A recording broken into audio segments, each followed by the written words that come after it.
مختلف سیاسی جماعتوں نے پی ٹی آئی کے انٹرا پارٹی انتخابات پر الیکشن کمیشن سے نوٹس لینے کا مطالبہ کر دیا۔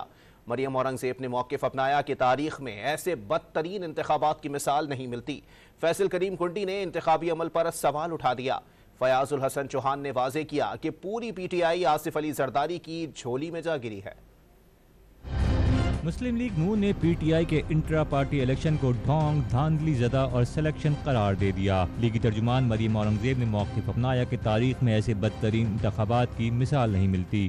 پاکستان کے اندر manipulated, managed, rigged, dictated, selected election کی اگر مثال دیکھنی ہے تو آج کا پاکستان تحریک انصاف کا انٹرا پارٹی الیکشن اس کی تصویر ہے۔ پی پی پی رہنما فیصل کریم کنڈی نے انتخابی عمل پر سوال اٹھاتے ہوئے دعویٰ کیا کہ چیئرمین پی ٹی آئی کو اپنی جانشینی کے لیے ایک جیالہ ہی ملا ہے۔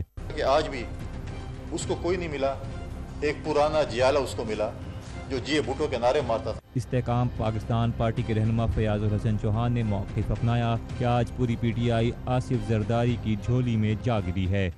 پاکستان تحریک انصاف پیپلز پارٹی یہ آصف زرداری صاحب کی جھولی میں چلی گئی ہے۔ یہ party chairman Pakistan Tehreek Insaf parliamentarian Pervez Khattak نے کہا کہ پی ٹی آئی کی تمام انٹرا پارٹی الیکشنز جعلی ہیں۔